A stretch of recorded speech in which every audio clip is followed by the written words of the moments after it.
Hello, everybody. Welcome back to the Drive Pink Dialogue. It is a beautiful, beautiful Monday to make a coaching change. No news today on the coaching front, which means Javier Mascherano is going to stick around for at least one more game. I don't think anyone is terribly surprised by that, but I think it was not out of the realm of possibility that we were talking about something else today. But we keep Javier Mascherano for at least another week, which means that today's episode is dedicated to breaking down last night's 3-0 loss at home to Orlando City. Saur, my friend, my co-host, how are you doing right now? I'd be doing very much better if we didn't have to talk about Inter Miami's absolute humiliation to Orlando. It feels like it's almost become a given that this episode's going to be, you know, quite melancholic. That's all I'm going to say. I am not ready to talk about the game yesterday. I still trying to process what happened. Um, Things are bad, but it's even worse when you get humiliated by your rivals or your city rivals for that. So hopefully the chat can lift me up. Hopefully we can talk about a few fun things here and there. And let's try not to talk about that game yesterday because, as I said to you offline, it wasn't great. It wasn't great, and I think rewatching it, it wasn't fun. It was like very underwhelming, especially in the second half. We will talk about it, but let's get into some fun things first because there is some interesting stuff going around Inter Miami that is, I think, a pleasant distraction from everything going wrong on the field, including a new player that Inter Miami just signed. This is William Yarbrough, 36-year-old MLS veteran, Mexican American, has played in the Liga MX, has played in the MLS, most recently with the San Jose Earthquakes last season. Now he's with Inter Miami. After Ustari's performance yesterday, I think he's going to be our starter for the next 3 months. Am I right? We need those reinforcements in the goalkeeping position, not just to uplift the talent. I don't think he's going to see that many games, but you never know, man. Astari's performances for the last 2 games have been poor, and he's made a mistake in every one of them. So you never know. He may get some opportunities here and there. I think he's being brought in as just reinforcements till the time Drake Calendar's better, till the time Drake Calendar is recovered, but you don't really know how things work out with this front office. So for all you know, he may be brought in as a second choice goalkeeper. I'll be very surprised if that's the case, though. I think this is just a stopgap, temporary signing, just to make sure we don't fall short on our goalkeeping options. Yeah, it was 10 days ago that Inter Miami announced that Drake Callender had undergone a sports hernia surgery. Last year, Benjamin Kermaski had a similar injury. Took him 8 weeks to get back to his first sort of minutes with the team, and it took him maybe 10 weeks to get back into real rhythm. But as I've learned over the past week about sports hernias, it depends on what type you have. It depends on where you have it. And so the timetable for return is really not as easily identifiable, especially, well, and I think the fact that he's a goalkeeper as opposed to an outfield player may change things as well. I'm not sure. So what Inter Miami said was they're going to have a timetable after they see the first couple of weeks of recovery. So we really don't know. I think assuming it's going to be around 2 months is pretty fair. And I am pretty ready to see him get his opportunity. I think Oscar Ustari fairly won the job, but now he's fairly lost it. And so it's back to being something where it's a competition, and Drake Callender deserves a shot. But of course, he's going to have the next 7 weeks to try and lock it down again. So we will see how it goes. As far as Will Yarbrough, who is the topic of this conversation, I don't think he's going to play for Inter Miami at any point. Basically, the Club World Cup rules state that you have to register 3 goalkeepers, and with Drake Callender injured, your choices were to register an injured Drake Callender or to bring in an extra body. That's what they've done. I imagine that he's on the verge of his retirement, and so one last hurrah with a fun team, gets to play for a couple months, at least train for a couple months with some of the greats. It makes a lot of sense for him. He's not going to take up a roster spot on the senior level roster. And so it becomes very easy to move him on. It becomes very easy for him to get out of that contract if he wants to. I think there's a real possibility that Inter Miami and Will Yarbrough break up as soon as the World Cup's over.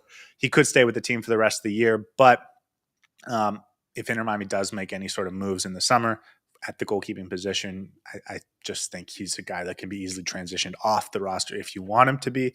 And if not, he can be the third choice or fourth choice goalkeeper and let Rocco sort of focus on his duties with the B team.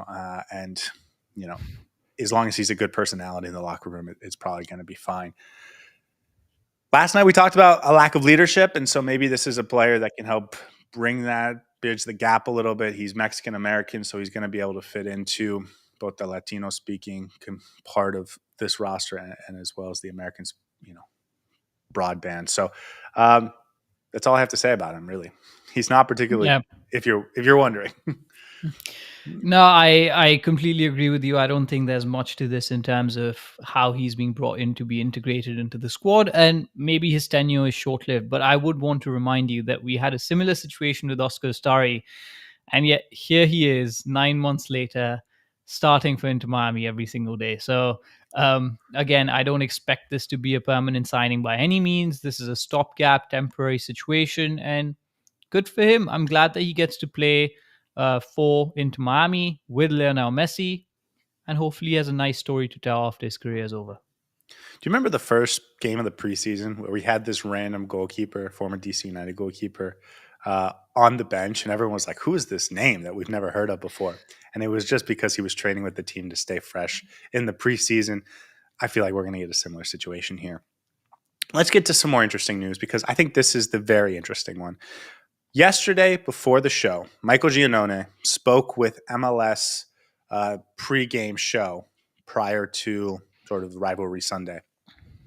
And he reported that he had conversations with Javier Mascherano, and the plan for Inter Miami is to add 2 forwards/wingers. He said the word wingers, but he started and for most of the conversation said forwards. In this upcoming window that Inter Miami has the ability to take advantage of in early June. Along those lines, the MLS has said that it will only be Inter Miami and the Seattle Sounders alongside LAFC that will have, if LAFC wins their way into the Club World Cup, that will have access to this small window. There had been a discussion about opening it to the entire MLS. That is not happening. And so Inter Miami has a chance here to add some interesting pieces, and apparently they're planning to take advantage of it. We had not had that confirmed really by anyone up until yesterday. So the fact that they could be bringing in players in a week and a half is pretty cool. Not just players, right? These aren't just any players that they're planning to bring out. I think it's going to be a big signing, especially with the way things are going. I have a feeling that Inter Miami's front office wants to make a statement signing.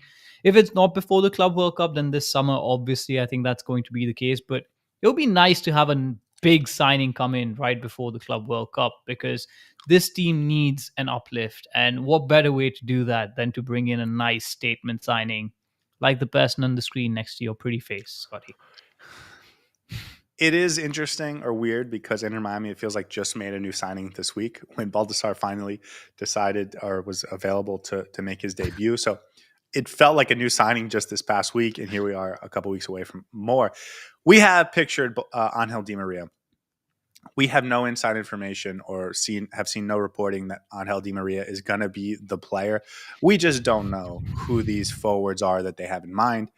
There has been some rumors that Angel Di Maria will not be with Benfica during the Club World Cup. Benfica also going to be participating. You would imagine the only reason that would be the case is if he's planning on joining another team before the Club World Cup starts. So you can sort of put the tea leaves together to talk yourself into Angel Di Maria coming to Inter Miami, and that's why he's the face of this conversation. But the truth is, it could be anyone, and I think the expectation is that one of them will be sort of a big name signing like this. How will Angel Di Maria fit into this now that we've confirmed he's coming? I mean, he's obviously going to play that left wing situation. I would love for a left wing Angel Di Maria and a right wing Messi combination. That's not what we're going to get. But I think what it's going to bring is more chemistry in that final third, more chemistry between the players. My biggest worry is that we may be able to integrate Angel Di Maria into the Messi system, but how will the rest of the team fit into it? Because we've obviously got a few players right now who are struggling to just form any form of chemistry, form any form of understanding in the final third, and is not clicking for us. And what we need to do now is a shake up in the system. And I'm wondering whether Angel Di Maria is more of the same. I don't think so. I think he's definitely going to bring a much needed injection of newness or something unique in that front line that we're lacking, and maybe takes away some of the responsibility from Jordi Alba to create, and perhaps adds that additional element of scare that this Inter Miami team used to have. But honestly, at this point, he's probably coming into a really weak front line for Inter Miami, and it's going to be really difficult for me to figure out how he's going to fit and where he's actually going to add value. Because right now, it just seems like everyone who goes into that front line falls into a vortex of underperformances. Maybe it's irresponsible for us to have that specific of a conversation right now. We don't know if it's going to be on Angel Maria. So maybe I want to back away from that. But I think the fact that they're planning on adding 2 forwards does give us a little bit of an insight into their mindset. They moved on from both Robert Taylor and Julian Gressel just a month ago, right? It hasn't been that long since they lost 2 wingers, and they did it with the anticipation of bringing in new forwards moving into the future. Especially with Julian Gressel, they wanted to clear the salary responsibilities. This is interesting to me because they know what they want. I think club down. I don't think it's just a Javier Mascherano thing. But I'm also worried that what we've seen from Javier Mascherano is that he's taken attacking midfielders and moved them out to be wide players.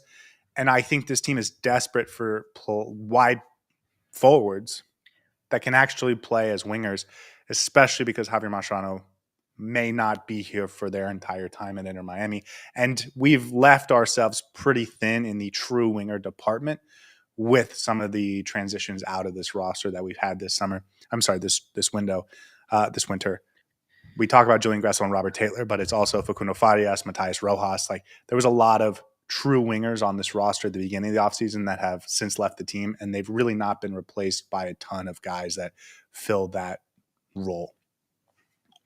Yeah, when I was evaluating this roster recently, I thought to myself, boy, we look thin on the midfield side. And then I realized that if you actually put the midfielders in the midfield where they're supposed to play, a la Benjamin Kramaski, Telasco Segovia, we actually have enough midfield reinforcements. And what we're actually lacking is front forwards who are out and out wingers. They don't need to be the same dimensional wingers. They don't need to be pacey wingers. One of them, perhaps, yes, but they need to be players who play in that position day in and day out, who know how to run down the wing and who know how to play that position really well. What right now we're doing is essentially playing midfielders as wide players and hoping that they're able to get something out, some sort of output in that wing spot. So I completely agree with you. I think 2 forwards, 2 wide forwards coming in who are familiar in playing that position, that wing position, would be actually really helpful for this team.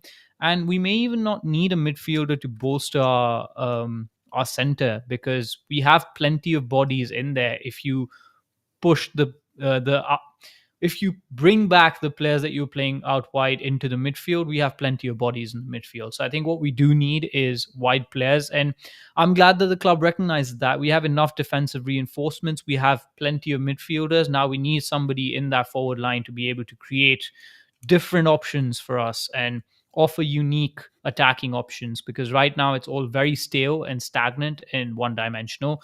And I hate the fact that I have to use those words every single podcast, but that's where we are right now. Yeah, definitely. I know a lot of fans are probably thinking that we need some defensive help. I don't think the club is going to add a defender until that Javier Martinez loan ends. And then I think they will go get one in the summer. But until that happens, I think we are probably just looking at these 2 forwards that I think they've had circled on their mind for the last couple months. I just looked at the Argentine Olympic team to see if, maybe there's someone on there that we could probably use as a wide forward. The amount of talent on that team is just absurd. And I don't think Julian Alvarez is going to join in Miami anytime soon. So let's move on to the next topic, and that's Lionel Messi. Did an interview yesterday. First time, as far as I can remember, it's the first time since he came to Inter Miami. And I think that kind of shows that even he recognizes this is a huge, huge problem and deal, and it's a tough time for Inter Miami. Um, and I think this was entirely pre-planned before the game started. That maybe not if everything went amazing, he would have backed out of it, but clearly he knew going into this game that if things didn't go well, he would want to say something about it after the game. He has never done this before. Doesn't matter how frustrated he is with the refs. Doesn't matter how frustrated he is with his teammates or what's going on with the other team or the league or whatever. He's never done this before. And so I think he comes into this thinking, I need to say something in order to sort of spark what this team can be. On the one hand, I appreciate it because it's him trying to find a way to motivate the guys. But on the other hand, what he said was sort of, I think, stale to a lot of Inter Miami fans, which is disappointing. But I thought this could be a nice transition for us to talk about this contract extension 24-hour rumor mill that has gone from he's definitely signing an extension 24 hours ago to ESPN Argentina reporting that actually everything's on hold for now. How you feeling about Messi? I mean, anyone who's watching Inter Miami for the last month and a half, for the last 2 months, honestly, can objectively say that this Inter Miami team is very poor, not performing up to the mark, and there are issues. The commentators are saying it, casual fans are saying it, hardcore fans are obviously very frustrated with the situation. So I don't think there's anywhere for the players and the coaching staff to hide anymore. And I appreciate that Messi actually came out and gave this interview. I think he did this one time as well last season, perhaps. But this is definitely a situation that Inter Miami fans and Inter Miami as a club, since Messi's joined, we haven't necessarily been in that many times. And the fact that he's coming out giving that interview goes to show that the players recognize that the form is not good enough. The coaching staff should recognize that the form is not good enough. And something has to change, whether it's tactics, formation, players, personnel, attitude, something has to change. So I appreciate him coming out. Yes, what he said was very generic. What he said was very stale. We would have preferred more communication, in the sense, more candor, I guess. But I wouldn't expect that from the team right now. I think they're trying to improve the situation, and Messi wants to rally the fans. So he went with the basic: we're going to get better, we're going to get out of this. We just have to prove that we're a team that can win. As far as his contract situation is concerned, I don't think it changes much. There's going to be rumors in and around saying that it's stalling, he's not happy. Look, he's a very frustrated figure out there, but I think this is a sportsman who's frustrated with the performances that his team and he himself are putting in because we're not winning. This is not a sportsman who's decided, I'm not going to play for this club anymore. And knowing the kind of player that Messi is, I don't think he wants to abandon the ship when things are going bad. And he's going to try everything that he can to turn things around. And I am fully still behind the argument that he's going to sign for Inter Miami. It's only a matter of time. So nothing changes for me as such. I appreciate him coming out and giving that interview. Fans did need to hear from him. At least he's taking that leadership. Could have been more candid. At least he's come out and spoken for the team. And I hope the performances improve, man, because at the end of the day, nobody wants their team struggling the way they are, regardless of who the coach is. I think they realize this and they're going to put in better performances. But at this point, I don't know if that's enough or not. Yeah, I just want to be clear. I don't think yesterday changed at all. There's some reporting that I should add. In the interview, they asked him about if there's any update on his contract extension or contract extension negotiations, and he said, no, no, no. He is not going to talk about that type of thing in public ever, ever, even when he's incredibly mad. He knows exactly what he's doing with the media. So that was never going to be a real answer. And I think a lot of people jumped on that and said, oh, there's no extension talks. Like they blew it way out of proportion. He was never going to give a real answer in that regard. I don't think anything's changed since yesterday or since 3 weeks ago. I think the plan is for him to sign an extension through 2027, and he can decide at any point when he wants to retire. But I think that's the plan for him. And when it's the right time to announce it, the club, and he will announce it. But until then, I don't think anything's changed. And I don't think anything is going to change, even though Inter Miami is in this very perilous situation right now. Very interesting. Short.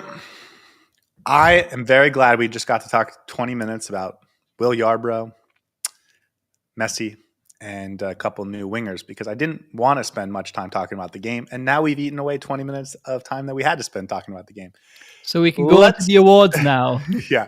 Let's get into it quickly, because I don't want to spend much time on it, if I'm being totally honest with you. Inter Miami lost 3-0, but they did come out with some new ideas. And I thought that was interesting, and I want to give Javier Mascherano credit for putting some things out that I liked, and I would have thought could have been very useful if he had decided to do this 6 weeks ago.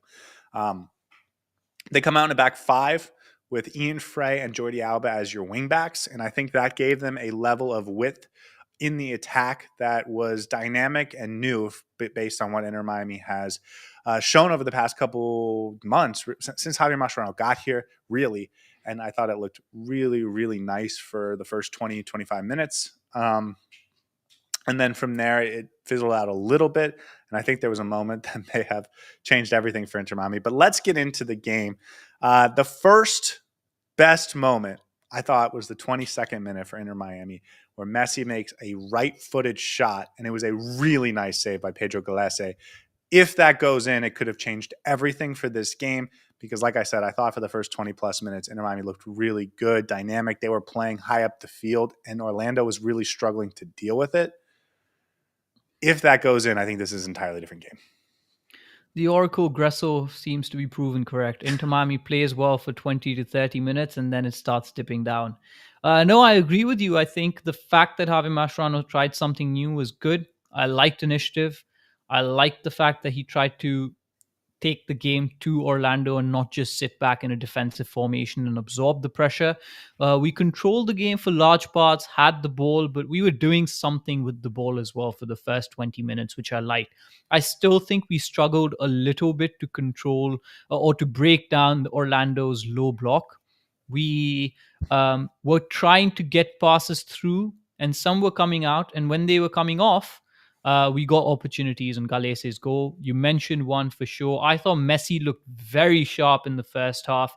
He was taking players on, getting on the ball, taking initiative constantly, and running into good places to create goal-threatening opportunities. And we utilized the width really, really well. But then disaster struck. So no, I 100% agree with you. I thought this was Messi's the best he's looked in a couple of weeks. I thought there was some really nice performances. I thought Ian Frey looked dynamic and dangerous. I thought Tadeo Allende had some nice moments. Like, there was real offense there. And as you said, 25 minutes in, it looked like Inter Miami had created a couple of chances. There's an Ian Frey moment where he kind of tries to go for the back post, or is potentially hoping someone comes in for the tap-in. But it was real offense, something that could have been an opportunity to score on goal.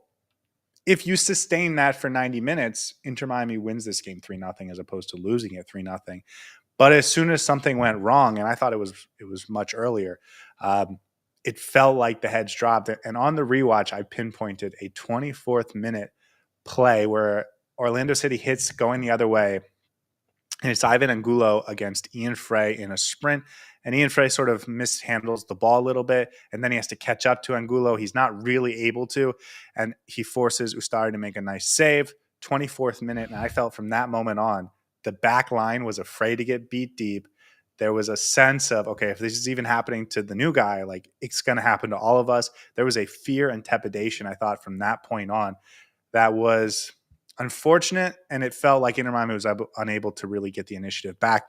And then ultimately in the 43rd minute, right before half, there was a potential back pass that we can talk about, but ultimately it was Pedro Gallese pushing the ball forward over the top to Luis Muriel, who just outpaces Gonzalo Lujan and gets an easy shot and goal. And it's 1-0 Orlando City going into half, in a half that I did think Inter Miami was better in than the opposition. I don't think they were better than the opposition, and I'll tell you why. I think Orlando City had a game plan. They play on the counter. That's more or less their game, right? We did control, we did have some good opportunities, but Orlando looked very threatening on the break. Very threatening on the break, to the point that I thought they deserved a couple of goals with the game plan that they brought in, because we didn't have anything to nullify that game plan.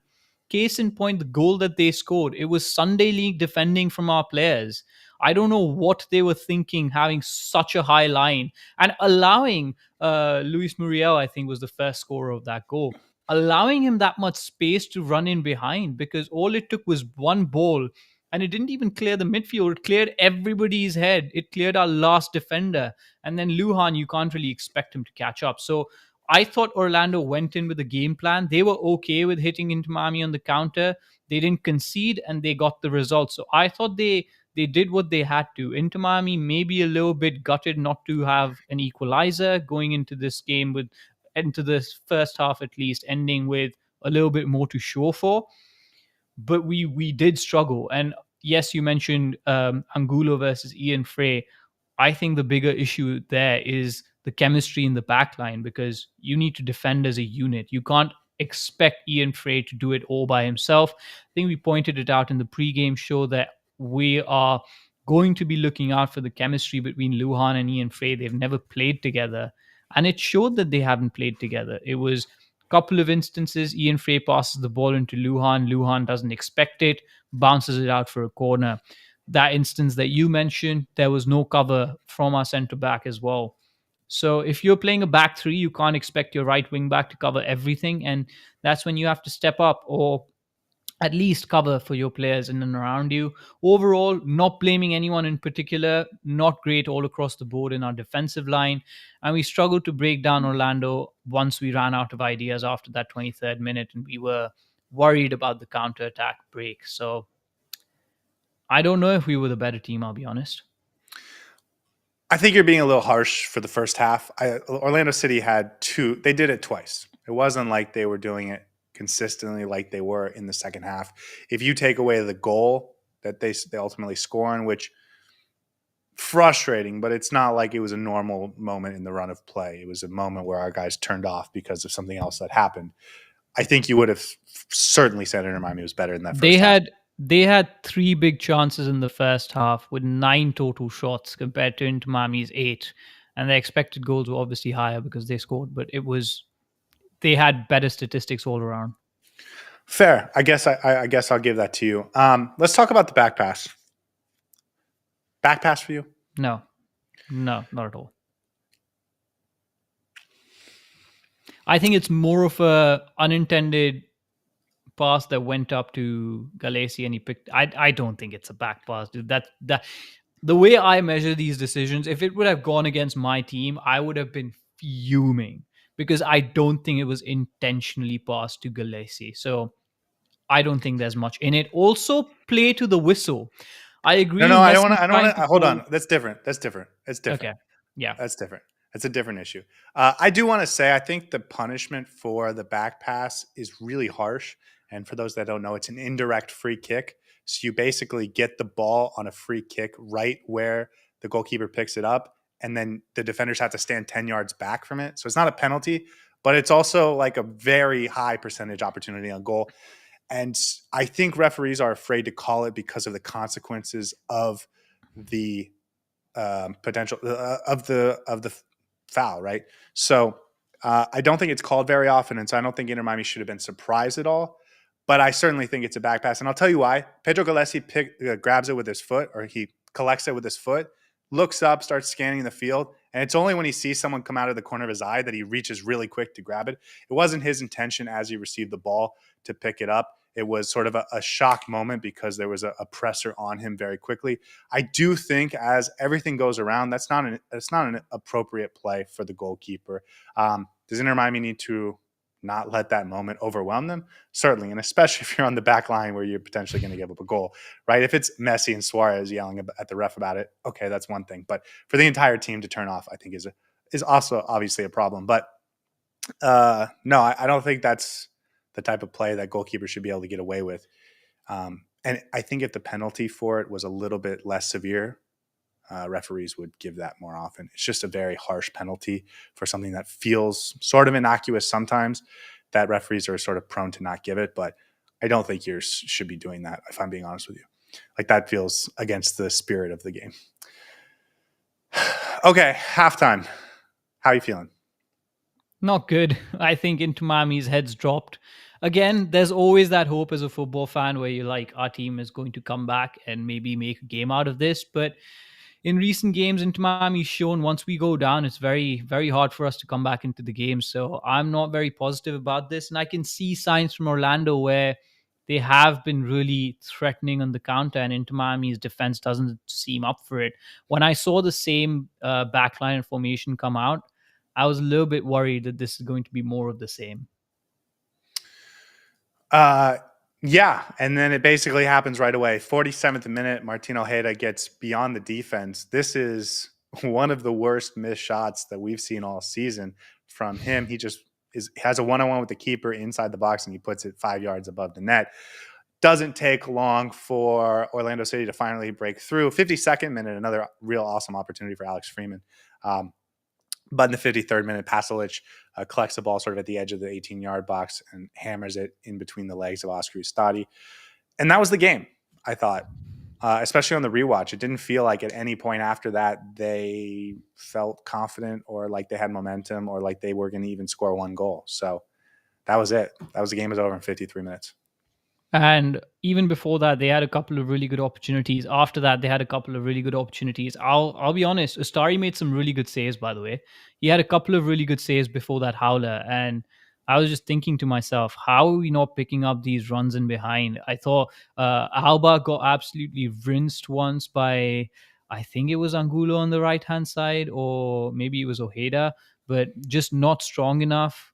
And the attack of Orlando was actually getting the better of us, and they had one game plan. As soon as they got the ball, they were running in behind and putting the ball over the top and beating us with physicality, and we just didn't know how to counter it. We were all over the place in terms of our shape. There was no cover for each other, and for some reason the backline was playing really high up. And I agree with you. At that point, it just felt like Orlando kept coming, and it could have been more than two at that time, I think. Well, and once they get the first goal, they can sit back and make it more difficult for Inter Miami to score and then Exactly. just go on the counter. Once you get a second goal, they just put 8 guys behind the box and 8 guys behind the ball and just let them a couple attackers go on the counter, and it worked consistently. 62nd minute, Jordi Alba finds Messi at the back post and he kind of slams a shot, and it was a nice save by Gillespie. I thought Messi had those 2 moments, one in the first, one in the second, where on a different day he would score that. A couple nice saves by Gillespie, but otherwise it was all in Orlando City, really. A lot of running around, but not a lot of patterns of play, not a lot of understanding of what their teammates wanted to do. It didn't look like there was any real juice to Inter Miami. 88th minute, Enrique hits. He also has another opportunity, hits it off the post one-on-one with Ustari. And then 94th minute, finally you get the third one. Duncan McGuire whips a ball across at their Hulson, and he gets the tap in. Game ends 3-0, and it was hard to watch the last 40 minutes of the game. Like I said, I thought the game was over at 53 minutes. I didn't think it looked like we were going to make a comeback at any point. Hard to watch to the point that I didn't have any hope at all. Just to prove your point about how Inter Miami didn't feel like they had bite to them.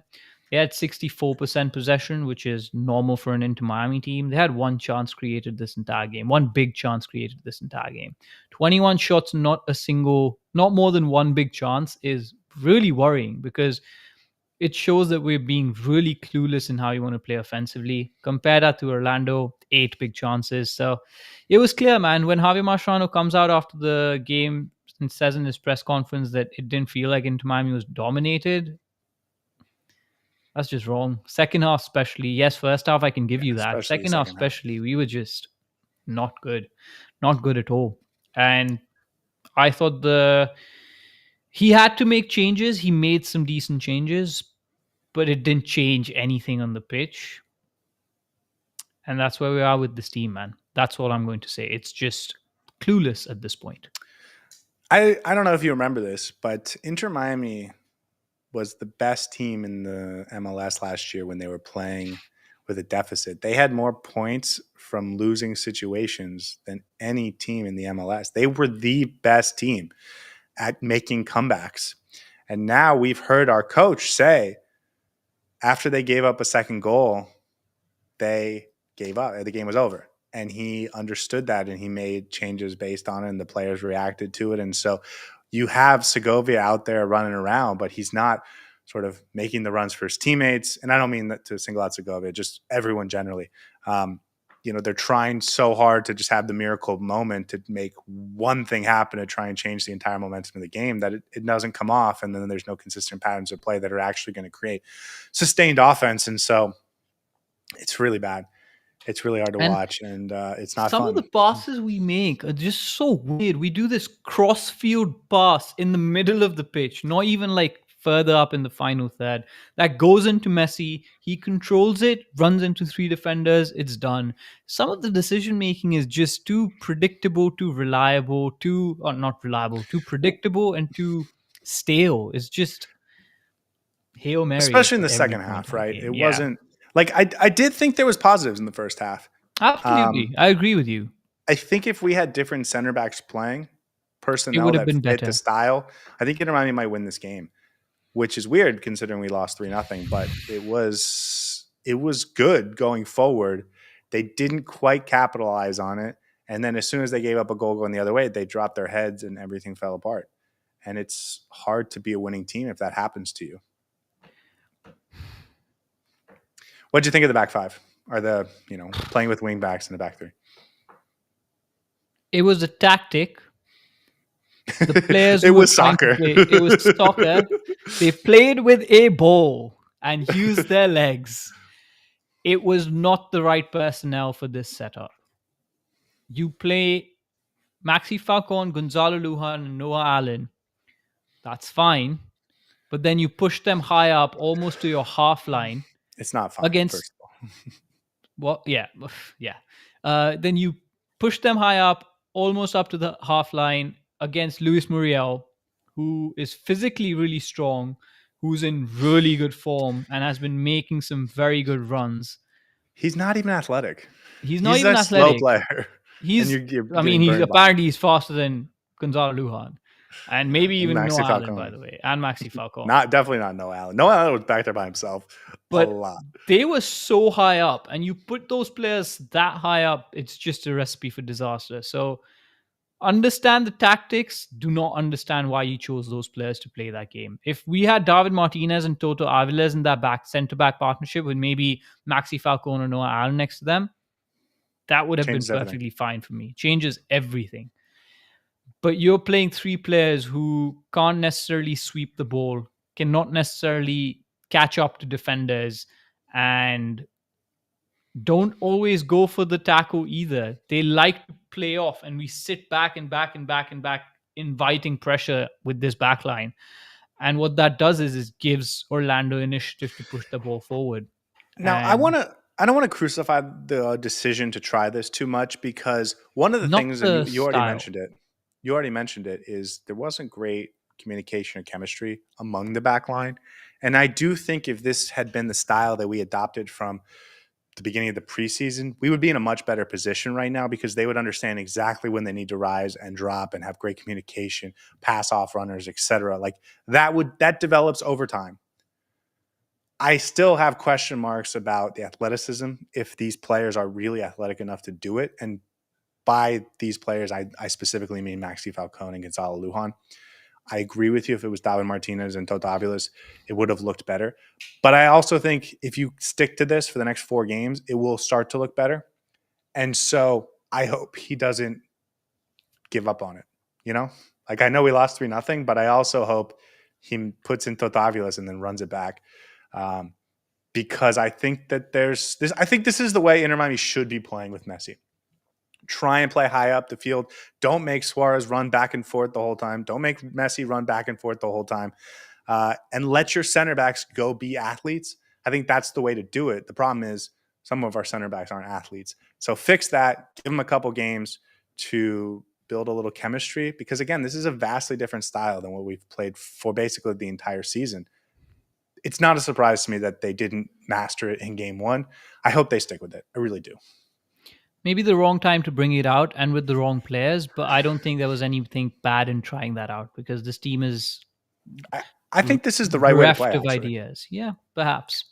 I think this is the I'm right way not to too play. big a fan of the three man backline, but it looked good in that first half, and there were instances where you could see that this team needs that much offensive innovation, I guess. So try it out. I'm not averse to it. If we looked at last night's starting 11, if you take out Gonzalo Lujan and you put in Talasco Segovia, it's our best 11 players in terms of like talent. Maybe you put in Totarias instead just so he fits better. But you're talking about almost our best lineup.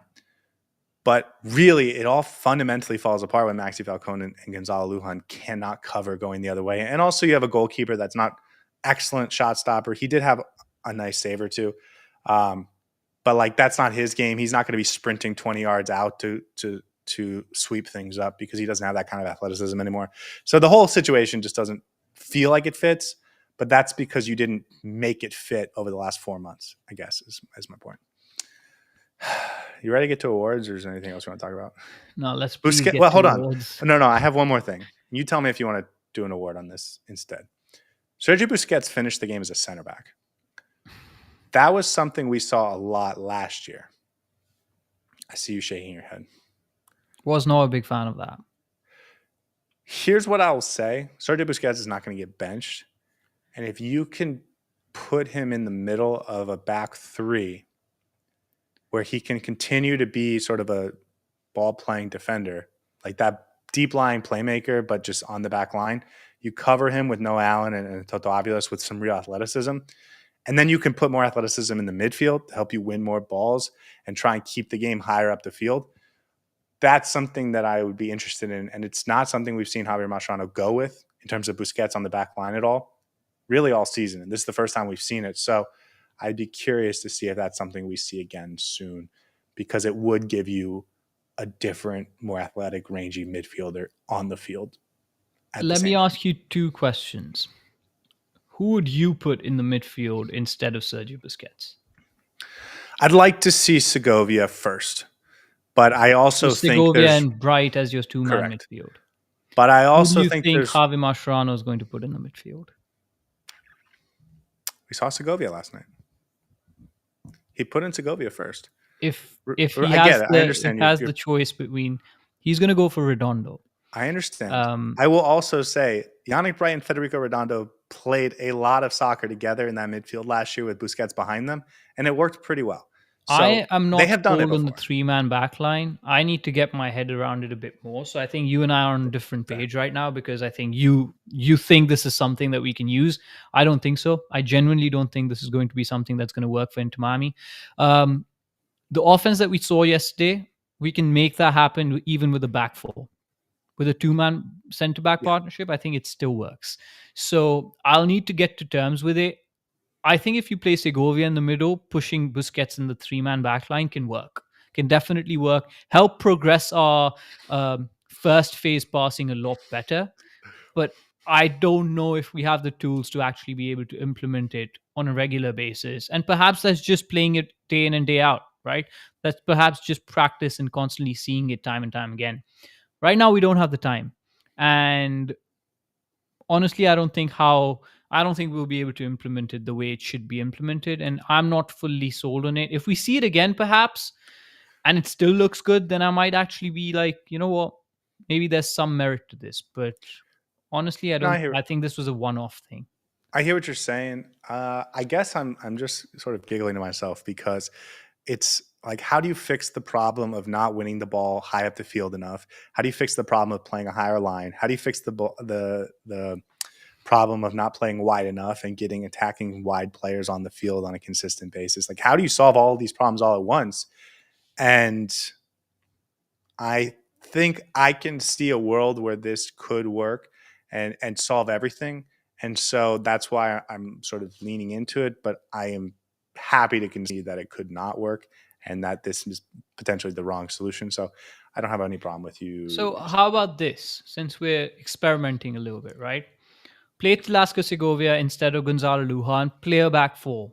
But when you're playing with the ball in possession, split the centre back partnership, put Sergio Busquets as that third centre back on the ball, because essentially when you're on the ball, that's where you want Sergio Busquets to be. Because what's happening right now is our first phase of passing is very slow, very lethargic, and we take too much time on the ball in the back to be able to progress the ball further. Segovia is really good as a ball carrier, as somebody who can just dribble the ball and actually progress it from the second to the third phase. Have him be the link between Messi and Busquets, and then see how that works. And I think you play a four-man backline, and that's still working. Allow your centre backs to be a little bit behind Sergio Busquets. Sergio Busquets be that central pivot in that centre back partnership as the third centre back. But when we lose the ball, our formation goes back to being a back four, or defend as a back four, because that's not where you need Sergio Busquets. So I think there's still merit of giving instructions within that four-man backline to play things around with. I just think right now Javier Mascherano's, he doesn't have the ideas, and also I don't think he has the bravery to experiment with this. I totally agree with you that that could work, and I guess my only rebuttal is a Javier Mascherano based one, where I don't think he's going to play a right back that can do that going forward if he's playing a back four. Like, I think one of the reasons he was willing to try Ian Frey last night is because he was playing in a back five. So, but I agree with you. I think you can make it work either way if you get to start from scratch instead of working with the pieces that you currently have. Anything else, or can we get to awards? I think we're good for awards. Let's do it. Okay, guys, on this show, we give out 6 awards for every game: a Heron of the match, a Heron that flew north, and 2 individual awards each. And because I'm a gentleman, Saur, I will let you go first. You're not a gentleman. It's my time to give the man of the match award, even though you stole it off me. I am going to give the man of the match, or the Heron of the match award, to Yannick Bright. Yes, we conceded 3 goals. And in a game where I thought everyone was very poor, he was probably the only bright spark that I saw, especially in that first half. Everything good that was happening was going through Yannick Bright. There was an instance in the 43rd minute, we'd already conceded the goal, where Yannick Bright took the ball, turned around, really swift, straight into Jordi Alba. Jordi Alba lost the ball. Yannick Bright straight in with the tackle, got the ball back, gave it back to Jordi Alba. He's so good. I didn't think he was phenomenal. This by no means was his best performance, but I think in a performance where everyone was quite poor, I thought Yannick Bright was just his normal self and how he usually plays. And he seems to be one of those players who's not afraid mentally, and he doesn't let his head drop. And I think he does so many good things. So for me, Yannick Bright, not much more to say, because I don't think there were too many players to choose from. Yeah, I agree. He was my man in the match too. We had a little confusion on whose it was, and we agreed it was going to be Yannick Bright. Leader, like, when everything's going wrong, you want your leaders to step up, and he has so consistently. He's been awesome, and we've seen the parts of his game develop this season, but like, I don't think he's going to spend that much longer at Inter Miami. But if I was the front office of Inter Miami, I would be thinking, we get Messi done, let's get this Yannick Bright contract extension done too, because he deserves it, and we want him for the next 5 years, or 10 years really. So he's that good, man. And again, it's a season where week after week, month after month, everyone's gotten worse. Everyone's gotten worse. Messi's gotten worse. Ustari's gotten worse. Suárez has gotten worse. Alba's gotten worse. Totavios has gotten benched. It's just gotten worse for everyone. Even like Noah Allen, who was such a bright spot, has been not as good of late. And Yannick Bright has just been clicking along and getting better and developing his game. He also spoke with the media today, and he said a lot of this, a lot more along the same lines of what Messi said last night, but I think in a way that showed the tune of the team a little bit, in the sense of they all feel like they should be better than how they're playing right now.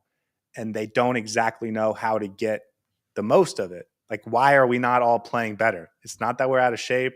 It's not that we have tired legs. Like, why are things not coming off for us like they normally do, like they're supposed to do?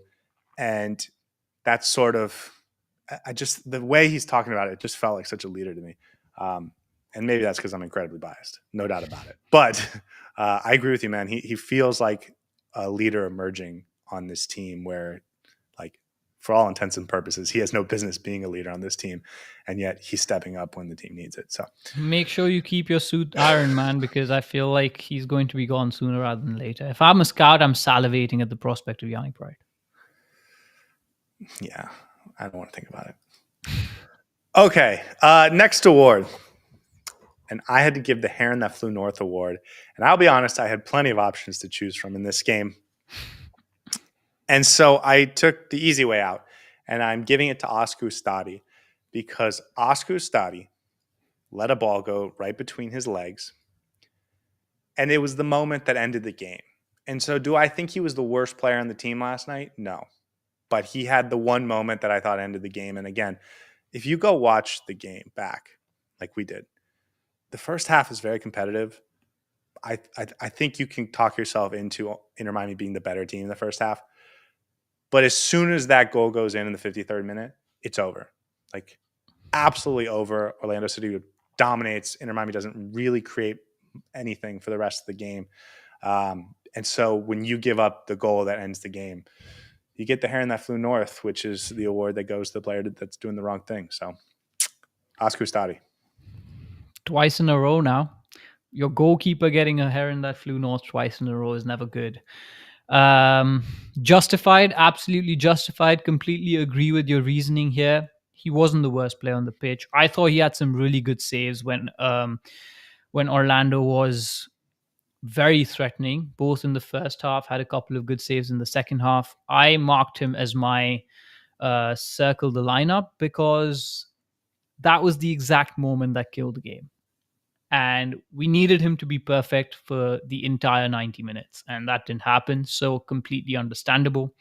I agree with this. I thought there were some other really bad performances. I thought Maxi Falcone wasn't fantastic. Gonzalo Lujan wasn't great. Sergey Busquets a little bit absent. Chelo Wigan didn't even show up. So I thought there were a fair few bad performances, but I agree with you on this. Hey, Toto Aviles, another game without a yellow card. So come on, guys. Like, he's stacking up that streak now. I mean, maybe we can put that behind us. Yeah. No, I even noticed on the goal they scored in the 94th minute, he was like slow to get back in. It was just, but I mean, I can't blame him in that moment when he shouldn't even. By the way, he only comes onto the field because Gonzalo Lujan gets injured. Also, you have to realize both Ian Frey, Toto Aviles, Javier Martinez, they haven't got that many minutes in their legs at all this season. Yes, Ian Frey played a little bit at the start, but they're a little bit cold. They need time to get hot again, and that's not going to happen if you bring them on for 10 minutes at the end of each game. They need game rhythm, especially as a center back. You can play any other role because when you get on the ball a lot as a midfielder, as a frontman, you tend to pick up you get more ready as in how you play with the ball more. As a center back, it's also about your positioning, your chemistry with the other player, and understanding where the game state is, because a lot of the times center backs don't necessarily get to come off the bench. But Javier Mascherano uses center backs off the bench a lot, and I don't think it's in the benefit of any of these players. Anyways, that's a different talking point. Okay, what is your first award? I'm going to give the first award, and it is the Split Ends Award. The Split Ends Award. Is this a problem that you have with your hair on a regular basis? I don't have it in my hair. Okay, I'm just learning about you, man. I've never had a split end before, so I haven't either. Split end, long hair.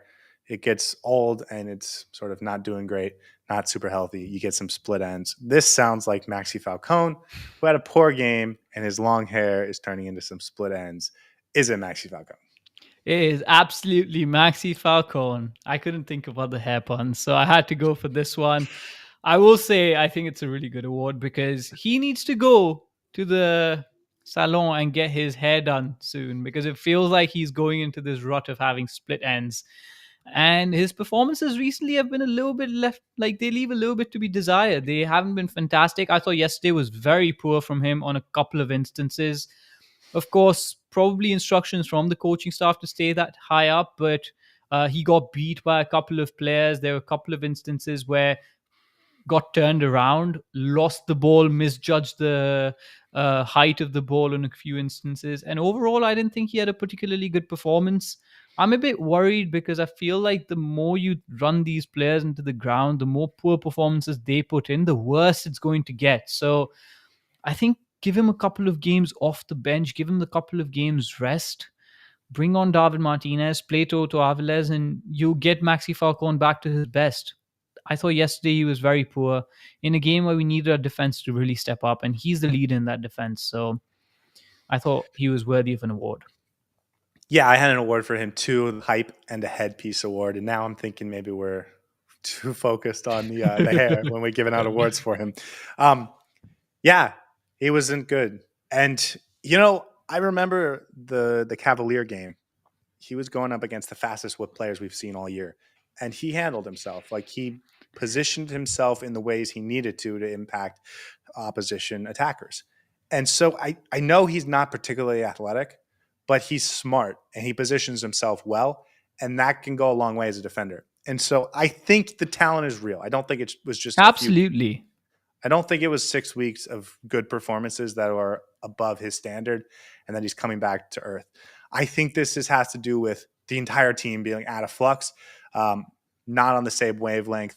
And I think having a partner that's not helping him out is a problem, especially in this game. And I think he's been played too much because And that's he why looks tired. he needs to go fix his split ends so that he can replenish his hair and get back his mojo. That's the point of the award. Love it. Best one of the lot. Yeah, I think one of the things we haven't spoken about as much lately, because it feels like everything's going wrong, is the lack of rotation from this coaching staff on the best players. They haven't kept themselves fresh, and now it's affecting all the players that didn't get to play, or I'm sorry, that didn't rest a ton in the first 2.5 months of the season, look worse now, and they look tired, and they're not running as hard, and they're getting beat for pace by guys that they shouldn't be getting beat for pace for. Luis Muriel is not a fast player. He's like strong for his size, but he's not like an overwhelming beast physically.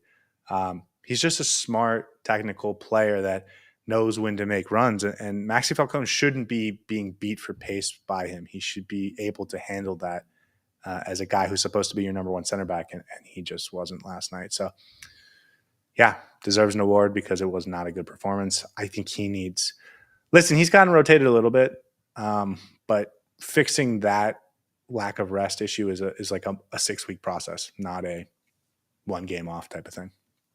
Absolutely. Okay. My first award is the Static Charge Award. The Static Charge Award. You've stolen my award.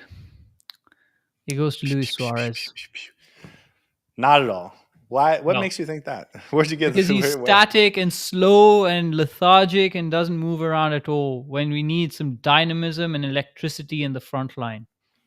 Static is what shocks you when you touch it. And when something has a static charge, as soon as you touch it, you get a little. Was that your shock? Yeah, that was. Yeah, exactly. Who is how you get shocked? I don't know if you've been shocked before, my friend, but that's not how it sounds. This is Ian Frey. And I wanted to give him the Static Shock Award, but he didn't actually come through with that final. But it was there. The charge was there. The offense was there. The dynamism was there. The spreading of the field was there. And we, I think, talked ourselves into him being a little bit of a poor performer yesterday. I didn't see that on the rewatch at all. He had a few missed touches, but in a way where Messi has a few turnovers where he mistouches the ball because he's trying to be dynamic and trying to create goal-scoring opportunities. I thought he played fine. I thought he played well. And I think if he had been playing for the last 3 weeks, he probably creates a goal. It looks like a player who the last ball just doesn't quite come off because he hasn't been playing a ton lately.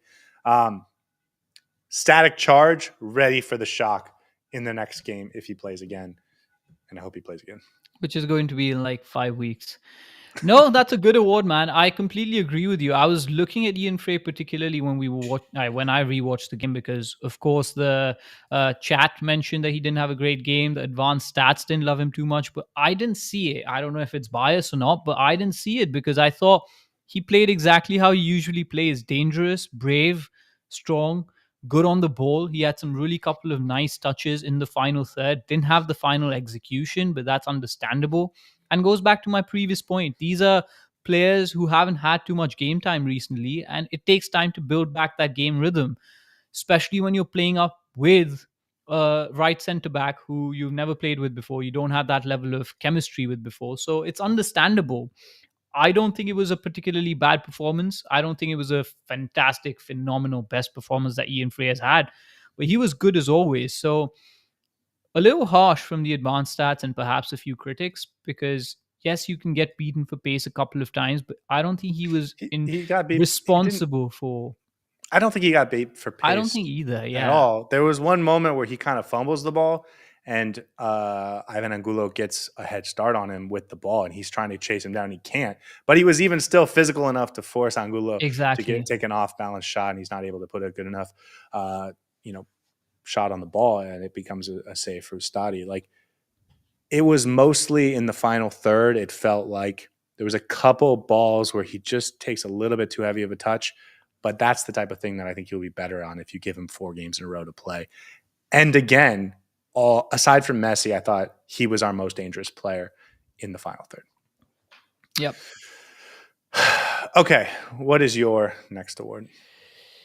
My next award is the Space Jam Award. You were going to give this one last time, But nobody knows it. Thanks for revealing my true colors. Last time, who played? Who were you going to give it to last time? Is it the same player as last time? Space Jam is... Oh, you told me after the show that this has to do with getting your powers taken from you, like in the original Space Jam. Who's had their powers taken from them? Sergey Bushquez, because he had a bad game. One more. Luis Suárez, because he had a bad game. It's Luis Suárez. I would like to point to a comment that Cynical made, which says Saur would be more of a threat than Suárez.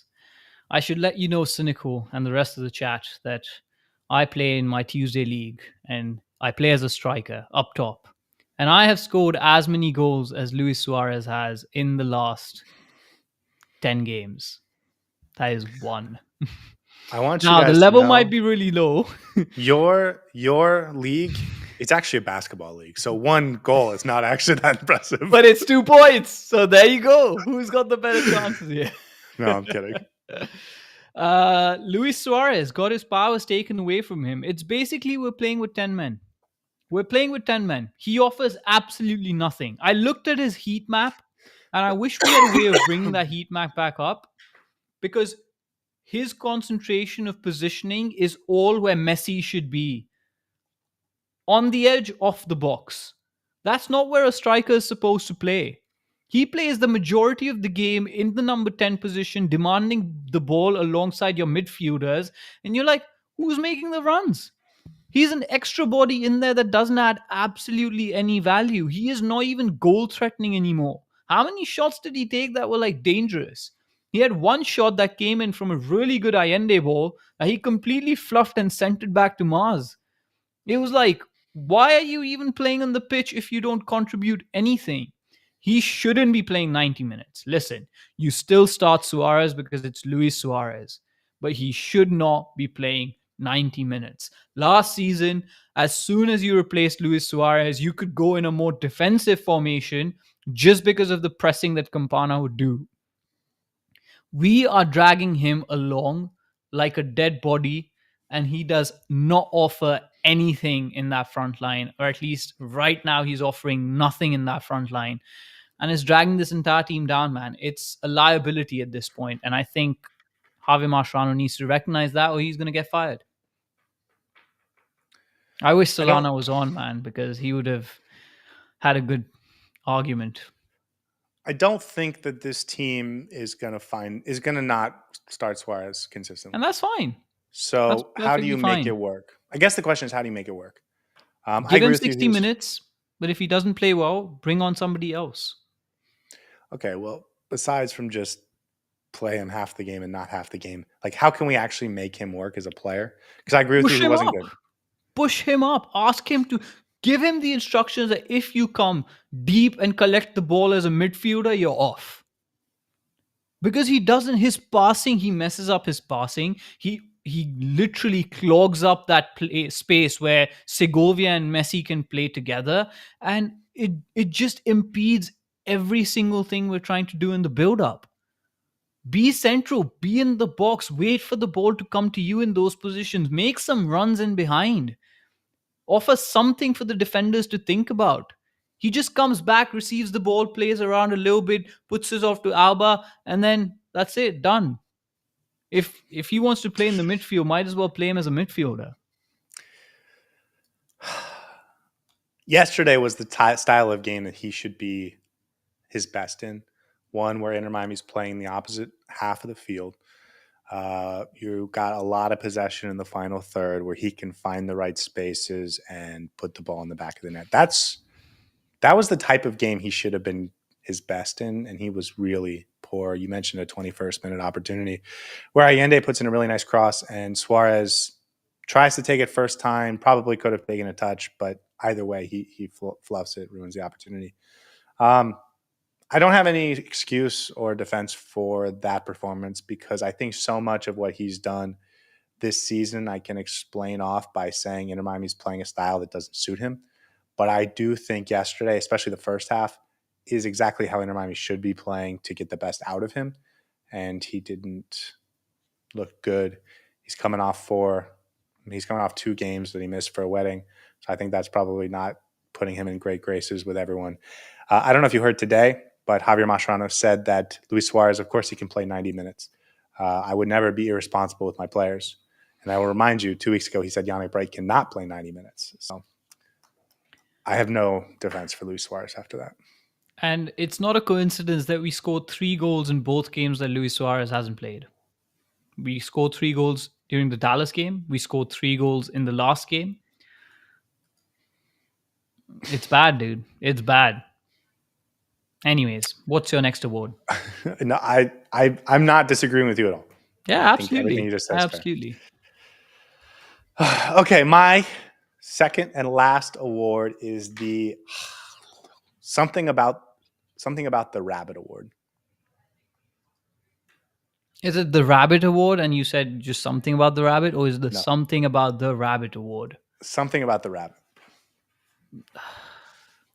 This would have been a really good Maxi Falcone pun because a rabbit also called a hare Maxi Falcone. Ergo, a good Maxi Falcone award. Well, I know what you're giving next game. This award goes to Sergey Busquets. How'd you get that? I think he's a player that you wanted to give an award to by your reaction in my previous award. So I'm going to sort of play the system rather than play the game, and I think it's going to be Sergio Busquets. The most famous of Aesop's Fatal is the turtle and the hare. The rabbit runs too fast and I was right ends about up the getting hare, at tired. least. And the turtle is the one who goes slow and steady, takes baby steps, and gets all the way to the finish line first because the rabbit tires himself out or gets distracted or whatever. My award goes to Tadeo Allende because he was a rabbit in the first month of the season, and then he got tired, took a little bit of a nap, got distracted. But I think he's starting to make turtle-like steps towards becoming a good player again. I thought he had a quietly nice game in that first half. You mentioned that whipped-in cross from a 2 Luis Suarez in the 21st minute that could have been something. I think he's playing himself baby steps, turtle steps back into good form. Of all the players that I think Inter Miami has sort of watched go down over the last couple of weeks, I think he's one of the few that's maybe starting to turn his season around. Gets 2 goals in the midweek game against San Jose. Had an opportunity in this game.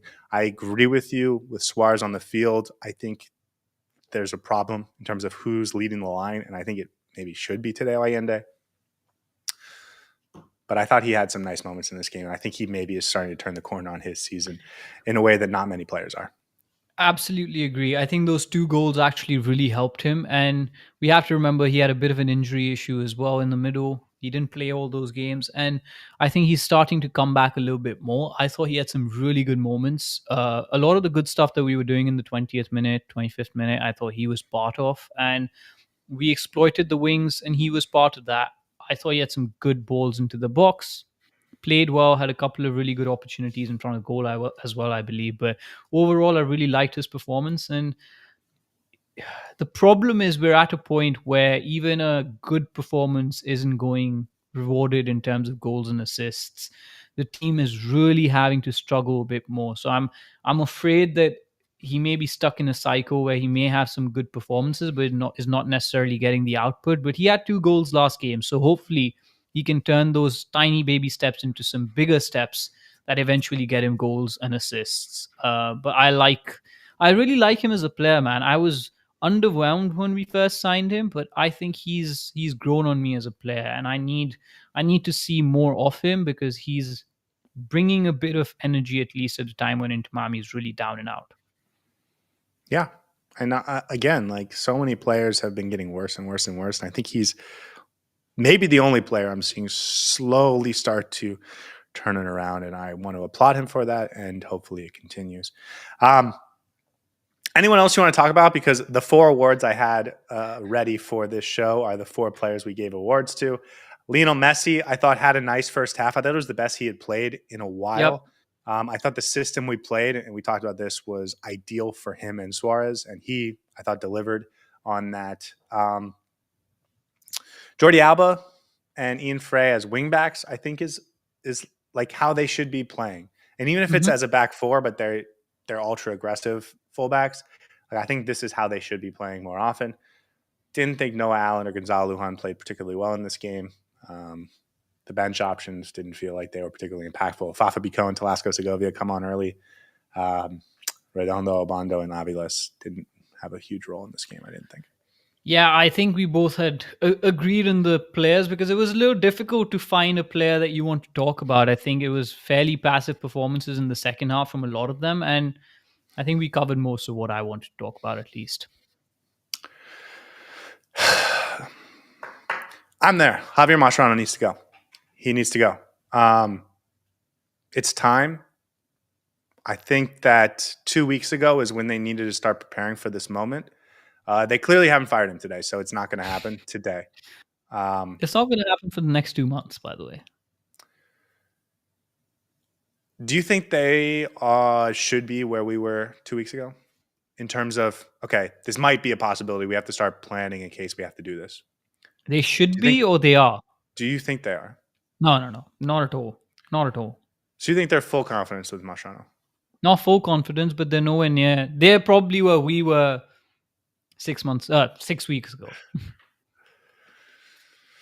I looked at the worst stretches in Inter Miami history over the last, or like today, in terms of over the last 6 years. There was no moment in 2024 as bad as what the current situation is. And for those that aren't familiar, we've lost 5 of our last 7, 1 win, 1 draw.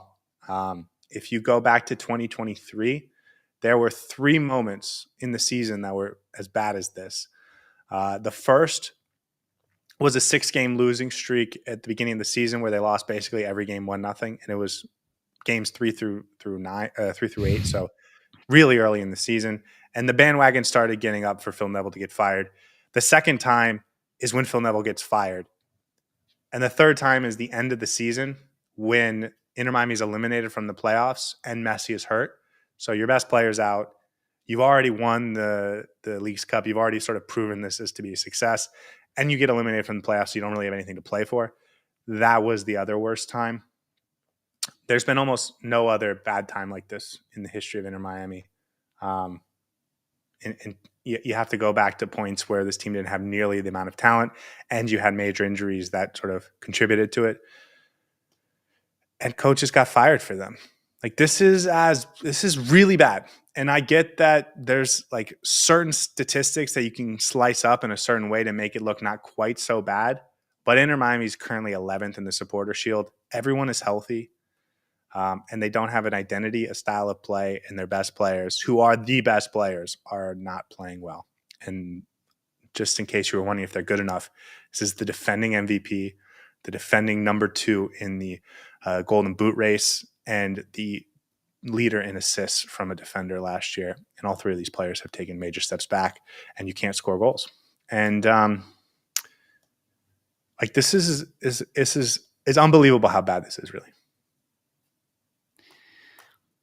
I don't want to say much because I thought you covered it beautifully. I'll just finish off by saying it's time. It's time for other opportunities and we need to explore other options. I want you to get into the mind of the ownership, because I think you're going to do this better than I will, if I'm being honest with you. What is like enough? Like, what do you think is like realistic in this sort of moving on from the head coach concept? I think when we get embarrassed at the Club World Cup, even then he's not going to get fired. We're going to come back. We're going to go on another losing streak in the MLS. And I think 3 or 4 games after that is when it actually gets really difficult to justify this. It's going to be a long road, dude. It's going to be a really long road, because I don't think the management is where we are at right now. They're thinking, you know what? There's justification for why these results have gone wrong.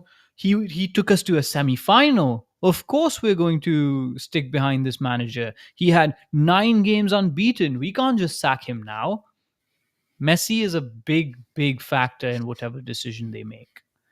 And he's going to wait till, unfortunately, and I don't think he's going to want to wait, but psychologically, he's going to wait until things are so bad that he can no longer justify keeping his friend in the coaching position. I think it's still a couple of months away in the minds of the front office. I want to look at the schedule, because I don't want to leave fans with nothing, because I would have done it today. Absolutely. Or last night.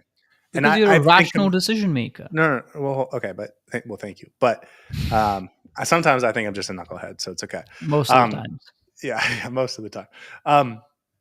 Like, it wasn't 2 weeks ago I didn't think they should fire him. Like, it's today. I was very clear. I think give him a couple games to turn it around, and it hasn't been turned around, obviously. They're going to go into the next week.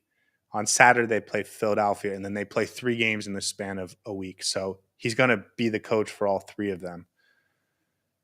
I will remind you that if you're going to hire a foreign coach, which I would imagine they will, you're also going to have to add 2 weeks on to whatever hiring period you have because of work visa issues. And getting a coach to actually be eligible to work is an extra 2-week process. So if you wait another week until after this next round of games, you're not going to have him for the Club World Cup. So you're not going to go with an interim into the Club World Cup. So you're keeping him through the Club World Cup. Now, let's say you get embarrassed in these 3 games, Al-Ahly, Porto, and Palmeiras. You have an MLS game against Atlanta 5 days later. If you wait until after the Club World Cup, so let's say the day after Palmeiras, and you fire him, that's the 24th of June. Even if you hire a coach the next day, you're talking about missing another 3 or 4 MLS games. We play on the 5th, the 9th, the 12th, the 16th, the 19th. We play like weekend and midweek games for multiple weeks in a row. So you're talking about a coach, if you wait until after the Club World Cup, coming in towards the end of July, possibly being ready for that July 26th game against Cincinnati. You're talking about having 9 MLS games left, 10 MLS games left, no time in the transfer window to try and bring in new players, and your season could be lost by then. Mark my words. Mark your calendars. That's when it's going to happen.